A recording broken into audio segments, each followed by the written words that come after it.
جب چلے مصطفیٰ سدرۃ المنتہا، جب چلے مصطفیٰ سدرۃ المنتہا،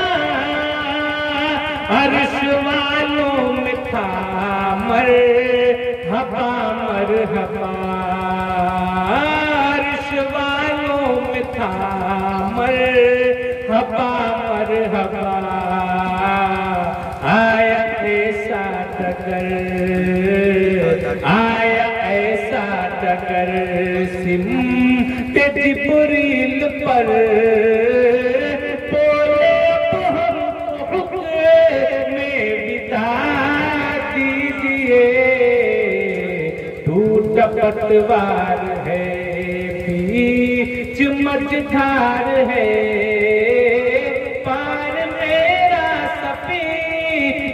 لگا دیجئے یا شفیع الامم، شرک کا زور ہے کفر کا دور ہے، شرک کا زور ہے کفر کا دور ہے، حال میرا یہاں قابل غور ہے، اپنے خاطر مقدس کو چھوڑوائے ہم، بھیج پھر کوئی شیر خدا دیجئے، ٹوٹا پتوار ہے بیچ مجھار ہے، پار میرا سفینہ لگا دیجئے یا شفیع الامم، ہو نگاہ کرم یا شفیع الامم۔ ایک صحابی رسول اللہ کا نبی رحمت دو عالم نور مجسم صلی اللہ علیہ وآلہ وسلم کے بارگاہ رسالت میں حاضر ہوتے ہیں، وہ صحابی رو رہے تھے، ان کے آنکھوں سے آنسو کے سیلاب جاری تھے، جیسے ہی پیغمبر اسلام رحمت دو عالم نور مجسم صلی اللہ علیہ وآلہ وسلم کے بارگاہ رسالت میں حاضر ہوتے ہیں، جیسے آقا کا چہرہ، جیسے آقا کی نظریں اس غریب صحابی میں پڑی اور انہوں نے دیکھا کہ وہ رو رہے ہیں، تو اللہ کے نبی نے ارشاد فرمایا، اے میرے غریب صحابی تم کیوں رو رہے ہو؟ آخر رونے کی وجہ کیا ہے؟ تمہیں کیا تکلیف ہے؟ تمہیں کوئی رنج ہو یا کوئی غم ہو یا کوئی تکلیف ہو تو مجھے بتا، تم اس قدر کیوں رو رہے ہو؟ تمہارے آنکھوں سے آنسو کے سیلاب جاری ہے۔ وہ صحابی ہاتھ جوڑ لیتے ہیں اور عرض کرتے ہیں، یا رسول اللہ میں اس لیے رو رہا ہوں کہ میرا پڑوسی حج کے لیے جا رہا ہے، میرا پڑوسی حج کے لیے جا رہا ہے۔ اللہ کے نبی صلی اللہ علیہ وآلہ وسلم نے ارشاد فرمایا، اے میرے صحابی تمہیں تو خوش ہونا چاہیے کہ تمہارا پڑوسی حج کرنے کے لیے جا رہا ہے، تمہیں تو مسرور ہونا چاہیے، تمہارا دل خوش ہونا چاہیے، لیکن تم رو کیوں رہے ہو؟ آخر رونے کا سبب کیا ہے؟ وہ غریب صحابی عرض کرتے ہیں کہ یا رسول اللہ ہم غریب ہیں، ہمارے پاس اتنا پیسہ نہیں ہے، باقی جتنے بھی عبادت ہیں، روزہ ہو نماز ہو باقی الگ جو عبادتیں ہیں، کہیں نہ کہیں ہم غریب یا امیر اس میں برابری کے شریک ہیں، لیکن حج ایک ایسا فریضہ ہے کہ جو صاحب نصاب ہو، استطاعت رکھتا ہو، جس کے پاس پیسہ ہو، اسی پہ حج فرض ہے، وہ حج کر سکتا ہے۔ اور یا رسول اللہ میرے آنکھوں میں آنسو اس لیے آ گئے یہ سوچ کر کہ میں غریب ہوں، ہم لوگ غریب ہیں، یہ غریبی ہمارے لیے بہت بڑا درد ہے۔ یا رسول اللہ نماز ہو چاہے روزہ ہو، باقی کچھ عبادتیں ہیں جس میں ہم لوگ برابر کے شریک ہیں، لیکن حج جو ہے صرف مالدار کا فرض ہے۔ میں سوچ کر میرے آنکھوں میں آنسو کا سیلاب جاری ہو گئے، میرا دل مغموم ہو گیا، غم میں چور ہو گیا، غم میں ڈوب گیا کہ یہ لوگ حشر کے میدان میں نیکیوں میں ہم سے آگے بڑھ جائیں گے. اس لیے ان کے پاس دولت ہے, مال ہے, یہ صاحب نصاب ہے, ان کے پاس پیسہ ہے, تو یہ لوگ حج جب کر لیں گے تو اللہ ان کے گناہوں کو معاف فرما دے گا اور ان کے ثواب ہم سے کئی گنا زیادہ بڑھ جائیں گے. تو ہم غریب لوگ کتنے بد نصیب ہو جائیں گے کہ ہم غریب لوگ حج کی نعمت سے محروم ہو گئے. یعنی حج کا ثواب ہمیں کہاں سے ملے گا؟ ہمارے پاس اتنا پیسہ نہیں کہ یہ حج جو عبادت ہے ہم غریب ادا کر سکے. اتنا جملہ سننا تھا, غور کیجیے. اے محنت کے نوجوانوں, پیغمبر اسلام کا کردار کو دیکھو, پیغمبر اسلام کے رسول کو دیکھو, ان کے کردار کو دیکھو, ان کے اخلاص کو دیکھو. پیغمبر اسلام آگے بڑھتے ہیں, بڑھنے کے بعد اپنے چادر مبارک سے اس غریب صحابی کے آنسو کو پوچھ دیتے ہیں. اس غریب صحابی کے آنسو کو پوچھ دیتے ہیں اور ارشاد فرماتے ہیں, اے غریب تمہیں رونے کی ضرورت نہیں ہے, اے غریب تمہیں مکہ جانے کی ضرورت نہیں ہے, اے غریب تجھے مال خرچ کرنے کی ضرورت نہیں ہے, اے غریب تجھے صبر میں جو تکلیفیں برداشت کرنی پڑتی ہے وہ برداشت کرنے کی ضرورت نہیں ہے. اے میرے غریب صحابی سن, تمہارا حج تمہارے گھر میں ادا ہو جائے گا. وہ صحابی مچل جاتے ہیں, خوشیوں میں مگن ہو جاتے ہیں اور عرض کرتے ہیں, یا رسول اللہ کیا میرا حج میرے گھر میں یہ کیسے ہو جائے گا؟ تو اللہ کے نبی رحمت دو عالم صلی اللہ علیہ وآلہ وسلم نے ارشاد فرمایا کہ اے شخص یہ بتا, کیا تمہارے والدین زندہ ہیں؟ ماں باپ یا ماں باپ سے کوئی بھی زندہ ہے؟ وہ صحابی عرض کرتے ہیں, یا رسول اللہ ہاں میرے والدین زندہ ہیں, میرے ماں باپ سلامت ہیں, با حیات ہے. اللہ کے نبی نے ارشاد فرمایا, اے میرے صحابی جاؤ, گھر جاؤ, گھر جانے کے بعد اپنے والدین کو محبت کی نظر سے دیکھ لو, اللہ تجھے حج مقبول کا ثواب عطا کرے گا. وہ صحابی یہ جملہ سن کر مچل جاتے ہیں, خوشیوں میں ڈوب جاتے ہیں, پھر عرض کرتے ہیں, یا رسول اللہ میں بہت خوش ہوا, لیکن یا رسول اللہ یہ بتا دیجئے کہ کس روز, شب جمعہ یا جمعے کے دن یا جمعرات کے دن یا کس دن میں اپنے والدین کو محبت کے نظر سے دیکھوں گا اللہ مجھے حج مقبول کا ثواب عطا فرمائے گا. تو قربان جائیے پیغمبر اسلام پر, یہ آقا کی زبان ہے, یہ پتھر کی لکیر ہے, رحمت اللہ کے نبی کی رحمت جھوٹ کیا جاتی ہے. اللہ کے نبی ارشاد فرماتے ہیں, میرے غریب صحابی سنو سنو, یہ کوئی دین کی قید نہیں ہے, جمعہ شب جمعہ سنیچر کسی دین کی قید نہیں ہے, بلکہ اگر تو دن بھر میں 1000 مرتبہ ماں باپ کے شکل کو, صورت کو محبت کی وجہ سے دیکھ لو گے تو اللہ تعالیٰ 1000 مرتبہ حج مقبول کا ثواب عطا فرمائے گا. تو غور کیجئے, میں آپ کو بتاتا چلو حج مقبول کا مطلب کیا ہوتا ہے, یعنی قبول کیا ہوا حج. تو غور کرنے کا مقام ہے, ایک مالدار بندہ اگر حج کرنے کے لیے جا رہا ہے تو اس کے لیے کچھ شرائط ہے, اس کا مال پاکیزہ ہونا چاہیے, اس کا مال حلال کا ہونا چاہیے. اگر بھائی کا پیسہ لوٹ کر یا 2 نمبر کا دھندا کر اگر اس پیسے سے حج کرنے جا رہا ہے یا عمرہ کرنے جا رہا ہے تو بتائیے کیا اس کا عمرہ یا حج قبول ہوگا؟ تو حج کے لیے کچھ شرائط لاگو کیے گئے ہیں کہ آپ کا مال اچھا ہونا چاہیے, لوگوں سے آپ کا معاملات بھی اچھا ہونا چاہیے, مال آپ کا شدھ ہونا چاہیے. اس کے بعد جب آپ حج کرنے کے لیے جاتے ہیں یا عمرہ کرنے کے لیے جاتے ہیں, اس کے کچھ طریقے بتائے گئے ہیں, کچھ رکن ہیں, ارکان ہیں, کچھ سسٹم ہے. آپ کو یہاں پہ یہ پڑھنا ہے, اس جگہ پہ آپ کو طواف کرنا ہے, اس جگہ پہ آپ کو یہ کرنا ہے, اس جگہ پہ آپ کو اتنا دیر ٹھہرنا ہے, اس جگہ پہ آپ کو شیطان کو پتھر مارنا ہے. بہت سارے قوانین بنائے گئے ہیں, ارکان بنائے گئے ہیں.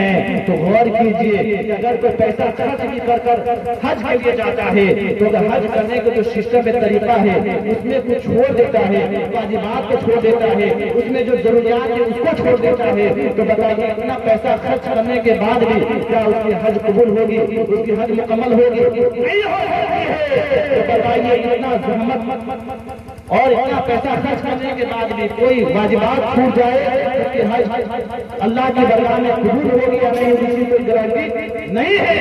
لیکن قربان جائیے پیغمبر اسلام پر, جو پیغمبر اسلام نے واضح طور پہ بتا دیا کہ تم ماں باپ کو محبت کی نظر سے دیکھ لو, اللہ تجھے حج مقبول کا ثواب عطا فرمائے گا. حج مقبول کا مطلب یہ ہے یعنی قبول کیا ہوا حج. یہ جملہ کس کے زبان سے ادا ہو رہی ہے؟ اللہ کے نبی پیغمبر اسلام رحمت عالم نور مجسم صلی اللہ علیہ وآلہ وسلم کے زبانے سے ادا ہو رہی ہے. یہ حج مقبول کا ثواب ملے گا, یعنی ایسا حج کا ثواب جس میں کوئی شک کی گنجائش نہیں ہے، بلکہ اللہ کی درگاہ میں قبول ہو چکی ہے۔ تو آپ اس سے بھی اندازہ لگا سکتے ہیں کہ ماں باپ کا کیا مقام ہے۔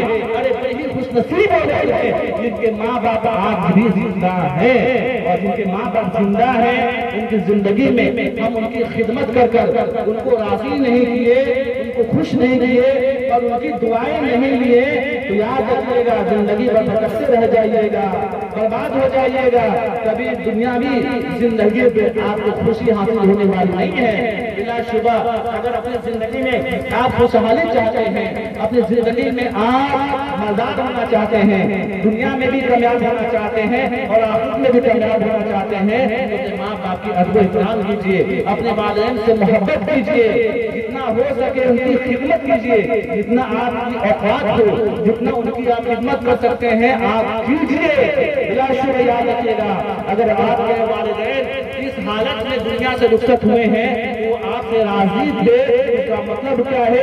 اللہ رسول بھی راضی ہو گئے، اور جس سے اللہ اور اللہ کے رسول راضی ہو گئے مطلب کیا ہے؟ جس کے ماں باپ راضی ہو گئے اور اس حالت میں دنیا سے چلے گئے، تو پتہ یہ چلا اس سے اللہ بھی راضی ہے، اس سے رسول اللہ بھی راضی ہے۔ میں آپ سے پوچھنا چاہتا ہوں جس سے اللہ راضی ہو جائے، جس سے رسول اللہ راضی ہو جائے، تو کیا اس کا نصیبہ خراب ہو سکتا ہے؟ اس کا طریقہ خراب ہو سکتا ہے؟ اس کا دنیا خراب ہو سکتا ہے؟ اس کی آخرت خراب ہو سکتی ہے؟ نہیں ہو سکتی ہے۔ یہ فلسفہ ہے ماں باپ کا وہ رتبہ ہے۔ لیکن آج ہم دیکھ سکتے ہیں، اور یاد رکھیے گا کہ جیسے بھی ماں باپ ہیں جو اولاد کی وجہ سے بھی جہنم میں جائیں گے، یعنی اولاد بیٹے ہو چاہے بیٹیاں ہو، ماں باپ کے لیے وہ نعمت ہے، کیا ہے؟ نعمت ہے۔ تو وہ ہمارے لیے ایک تحفہ ہے اللہ کے جانب سے۔ کسی کو اللہ نے صاحب اولاد بنایا ہے، غور کیجیے گا، صاحب اولاد بنایا ہے تو یہ ایک تحفہ ہے جو اللہ نے اسے عطا کیا ہے۔ تو ماں باپ کی یہ ذمہ داری بنتی ہے کہ اللہ نے جو تحفہ عطا کیا ہے تو ہم اس تحفے کو بہترین طریقے سے تربیت دے، اس کو دیندار کیا بنائے؟ دیندار بنائے، اچھا ایجوکیشن دے، اچھی تربیت دے، صحیح طریقے سے اس کی پرورش کرے، اسے اچھے اسکول میں ایڈمیشن کرائیے، دین کے ساتھ ساتھ دنیاوی علوم فنون بھی سکھائیے، دنیا کا بھی علم دیجیے اور دین کے علم شہیدان محبت کے فداکاروں، آئیے ہم اور آپ نہایت اخلاص و محبت کے ساتھ گنبد خضرا کی جانب لو لگا کر بھیک دینے والے داتا وہ آقا مدینے کے تاجدار کی بارگاہ گوہروار میں ہدیہ درود و سلام نچھاور کریں اور پڑھیں اللہم صلی علی سیدنا مولانا وعلا سیدنا مولانا محمد بارک سلم صلاۃ و سلام علیکہ یا رسول اللہ صلی اللہ تعالی وسلم۔ آپ حضرات سر شام سے لے کر ابھی تک نعت، منقبت اور تقریر سماعت کرتے رہے ہیں۔ تھوڑی دیر کے لیے میں آپ حضرات کے سامنے حاضر آیا، بڑے ادب سے نوجوانوں سے کہوں گا کہ میرے عزیزوں، میرے نوجوانوں، آپ اس محفل میں بیٹھے ہو، یہ عام محفل نہیں ہے، اس محفل میں بیٹھ کر دنیاوی گفتگو کرنا ناجائز اور حرام ہے۔ جہاں پر اللہ اور اس کے رسول کا تذکرہ ہو رہا ہو تو آپ حضرات خاموشی کے ساتھ بیان کرنے والے کی طرف متوجہ ہو کر اس کے بیان کو سننے کی کوشش کریں، اور اگر کوئی ضروری بات ہے تو اٹھ کر باہر چلے جاؤ، وہاں سے بات کر کے پھر آؤ اور محفل کے ادب کو محفوظ رکھو۔ میں خطبہ مسنونہ کے بعد جس آیت کریمہ کو اپنا موضوع سخن بنایا ہے اس پر 2-4 منٹ آپ حضرات سے گفتگو کروں گا، لیکن عادت کے مطابق 2 شعر سماعت فرما لیجئے۔ سامان تجارت میرا ایمان نہیں ہے، سامان تجارت میرا ایمان نہیں ہے،